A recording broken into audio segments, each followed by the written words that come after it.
Hi, I'm Victoria. Welcome to my channel. Today, as you saw in the title, we're going to be doing the mid-year book freakout tag, and I am so excited to be doing this video today because it was actually my very first video that I ever put on here a year ago. Technically a little bit less because I did it kind of late last year, but either way, it just feels like monumental or like a significant thing for me, I guess. So I'm really excited. But that being said, let's go ahead and get started. And the first question is the best book I've read so far in 2024. For me, that would be Dark Rise by C.S. Pacat. I just really love the characters that she makes. Like, her main characters to me are so layered and interesting. I don't know, I just love it. And then she's also so good at like doing or pulling together like intricate little details that you notice but don't really realize how they connect to each other. And so I had a really good time with this because I had read her other series, Captive Prince, but this was the first thing of hers that I've read that was fantasy. It might be her first fantasy attempt. I'm not 100% sure with that. I need to look and see if she has any other stuff, but I was very, very pleased going into this to see that the things that I liked from the other stuff went into this, and also I got to enjoy my favorite genre with it. So definitely was my favorite read of the year. And I also cannot wait to read Dark Air right here, the second book in the series. Question 2 is best sequel you've read so far in 2024. And for me, that is Murder of Crows by Anne Bishop. That is book 2 in her The Others series. It's like a paranormal fantasy, urban fantasy type of thing. I guess it's not, is it urban fantasy? I'm not 100% sure what all counts as urban fantasy and what doesn't, but it's like every type of paranormal creature pretty much in it. It's got werewolves, vampires, bear shifters, elementals, all kinds of stuff.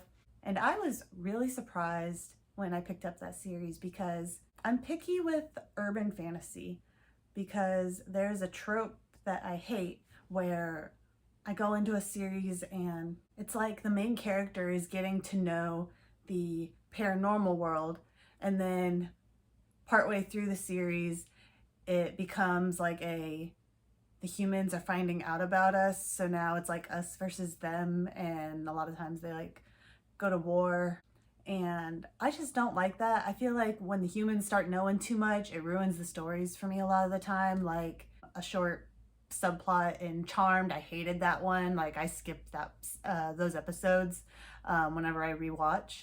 But yeah, so that's like my least favorite trope when it comes to urban fantasy. And so because of that, I wasn't sure how I was gonna like this series because it's like the whole point of the series is like the relationship between humans and others.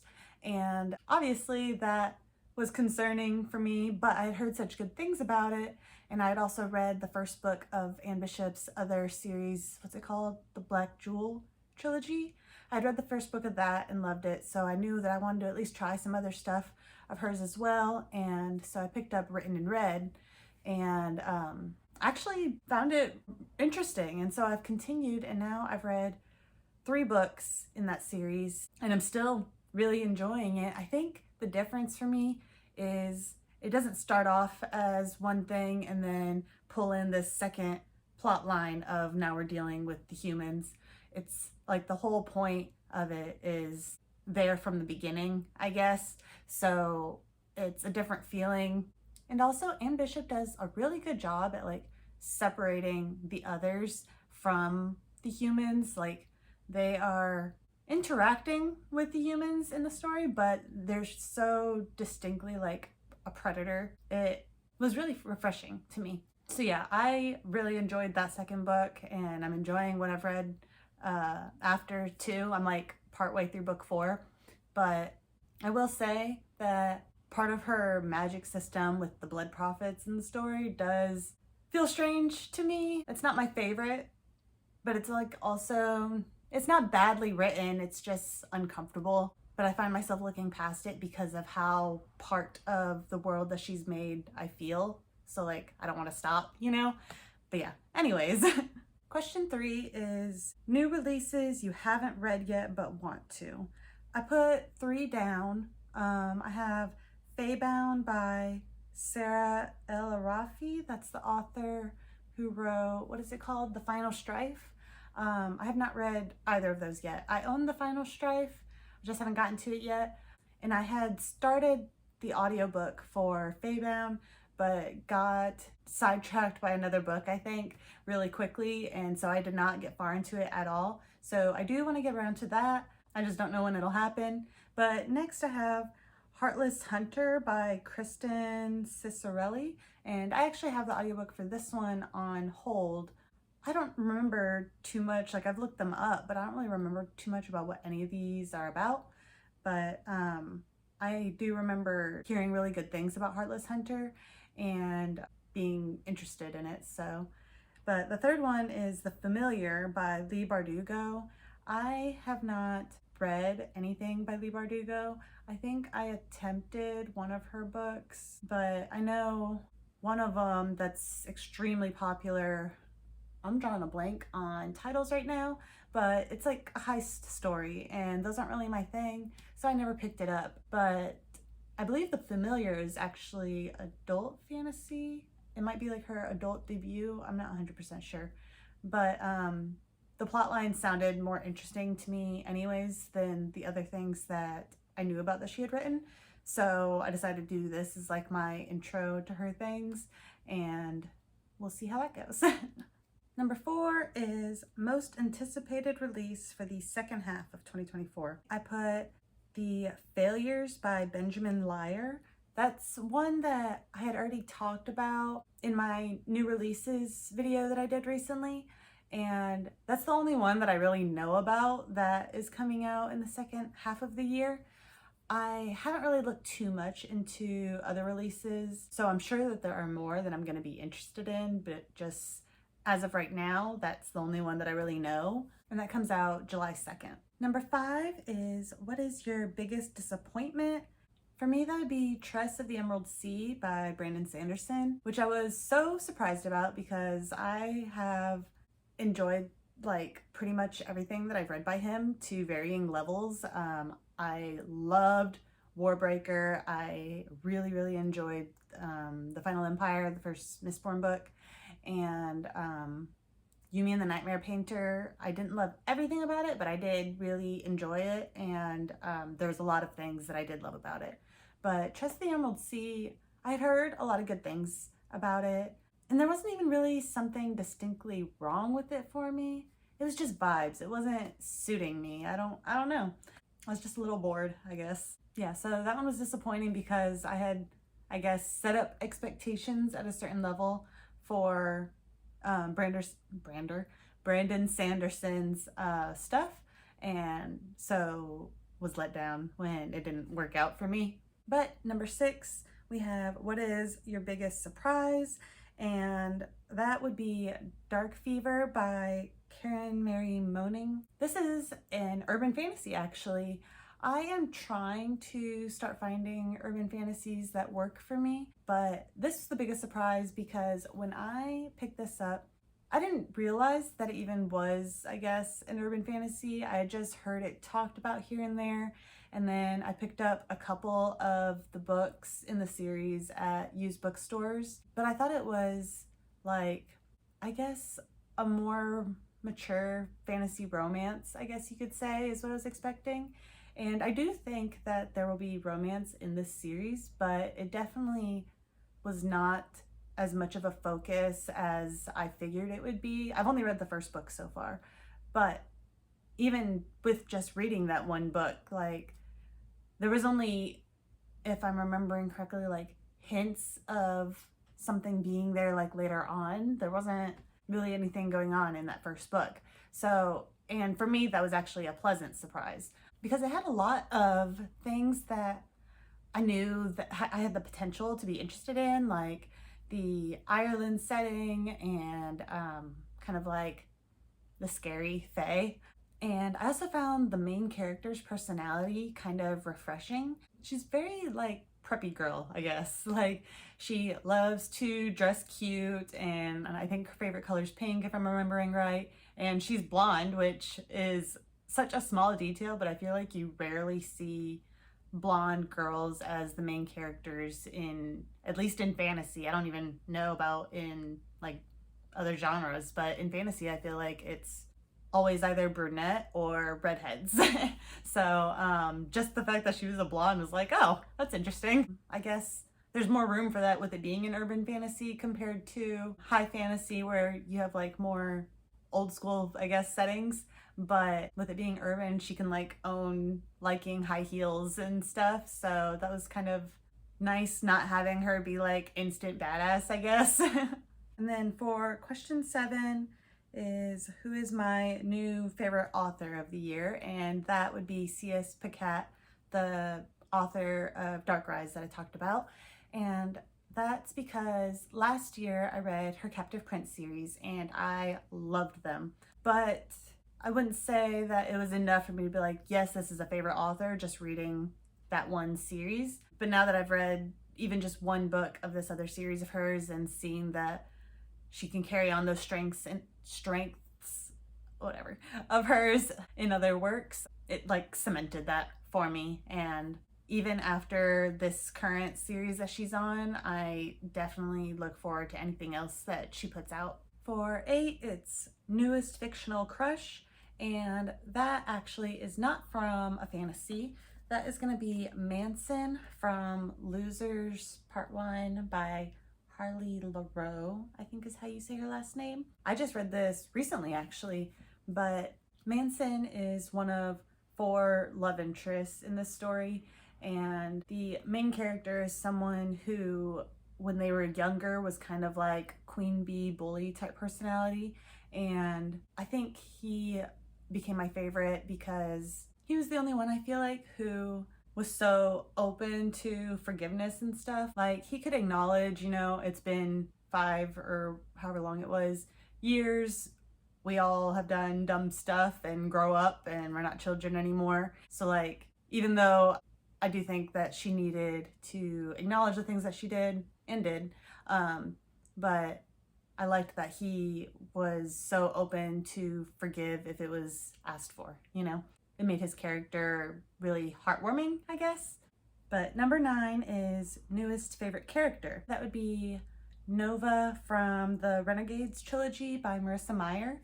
I've only read the first 2 books in that trilogy so far. I haven't finished it yet, but Nova is my favorite fictional character this year because I feel like she has one of like the strongest head on her shoulders, I guess. She's not perfect by any means, but in that story, I feel like the 2 sides that she's kind of between, they were both kind of taking pain that they have or seeing something bad that has happened and so quick to like pin it on the other side. And she did that a little bit too, but I feel like most of what she did and what she thought, I guess, is like, this is the change that needs to happen. This is what's wrong. This is what needs to be fixed and everything. It wasn't like, they're the bad guy, let's like kill him or whatever, you know? At least not without intention. Like, it's not just like saying something out of anger, you know? Like, she has a goal. And the other people in the story were just kind of too quick to find an enemy, I guess is what I'm trying to say. But yeah, so she was my favorite character. Number 10 is book that made you cry. I looked through all the books I read last year because I was having trouble thinking of one, and I realized that I don't think any book this year so far has actually made me cry, but I do have one that I would say was the closest to making it happen, and that would be The Grace of Kings by Ken Liu. I've talked about this book once before. The 2 main characters that we follow in this have a very complex relationship, and seeing them become like such close friends where they're basically brothers, and then life just kind of separating them to where they're against each other and stuff, was at times like pretty emotional for me. I think there was definitely points where if I had been having a rougher day, I probably would have cried while reading it, you know? Yeah, so that would be the closest one for me. Number 11 is a book that made me happy.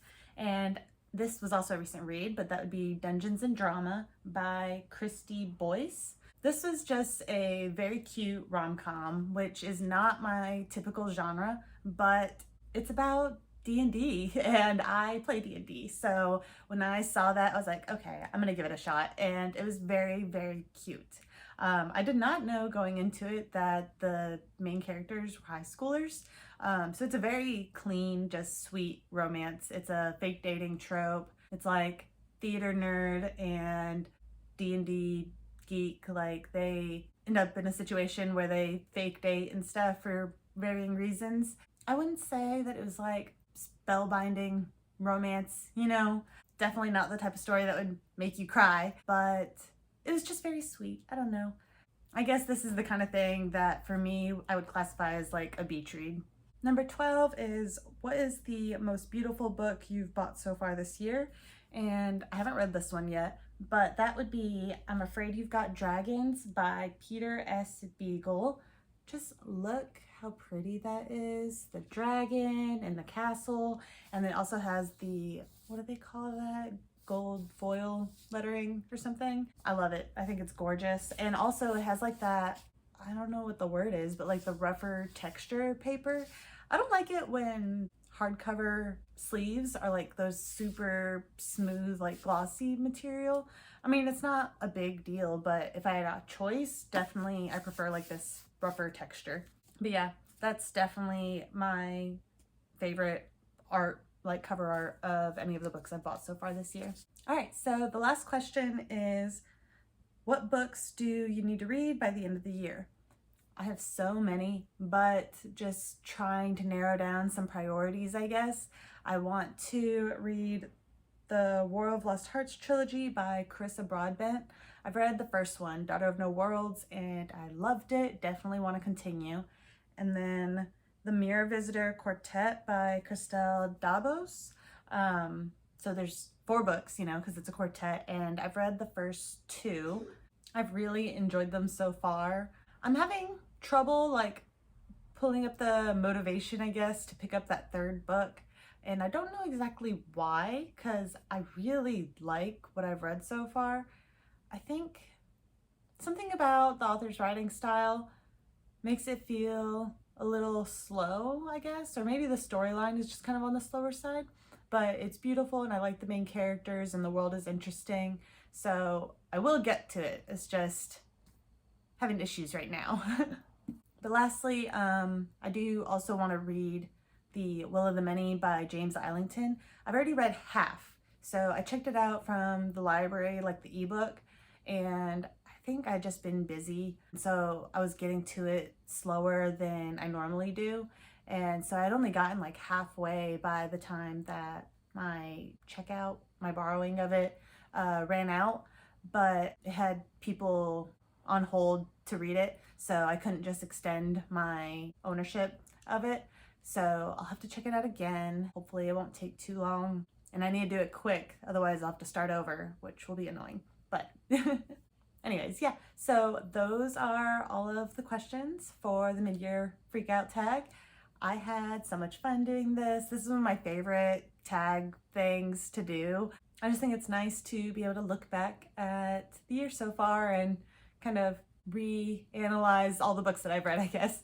But thank you guys so much for watching. Have a great day. Bye!